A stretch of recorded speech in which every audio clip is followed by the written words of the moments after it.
इस कहानी को ज़रूर सुनना। ये कहानी आपके जीने के तरीके को बदल देगी।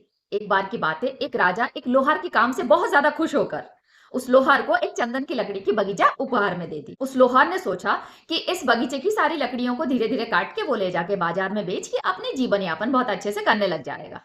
एक दिन ऐसा हुआ कि राजा उसके घर के तरफ से निकल ही रहे थे, तो राजा के मन में ये ख्याल आया, क्यों ना मैं वो लोहार से जाके मिलूं, क्योंकि अब तक तो वो बहुत बड़ा व्यक्ति बन गया होगा। ये सोचकर वो उस लोहार के घर पहुंचे। उन्होंने लोहार से पूछा कि तुम्हें तो मैंने चंदन की लकड़ी की बगीचा दी थी उपहार में, तो तुम्हारी हालत अभी भी वैसे ही क्यों है?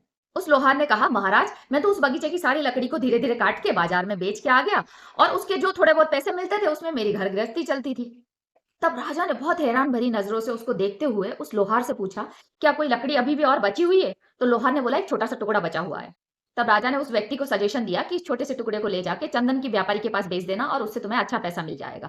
और अगले दिन उस लोहार ने उस चंदन की छोटे से टुकड़े को ले जाके चंदन की व्यापारी को बेच के थोड़ा सा पैसे लेके आ गया। उसके बाद वो राजा के दरबार में पहुंचा, राजा के पास जाके बहुत ज्यादा रोने लगा और राजा से विनती की कि मुझे एक और चंदन की बगीचा उपहार में दे दीजिए।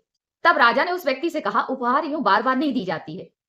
कहानी से क्या समझ में आता है? हमारी जीवन भी उस तोहफे की तरह है। हम जब अपनी ज़िंदगी को जी रहे होते हैं, तब हमें हमारी ज़िंदगी की कीमत नहीं पता चलती। जब हम इस दुनिया से जाते हैं, तब हम जाके उस ईश्वर से एक और मौका माँगते हैं कि ताकि हम अपने जीवन में फिर से वापस आके अपनी सब चीज़ों को ठीक कर सकें।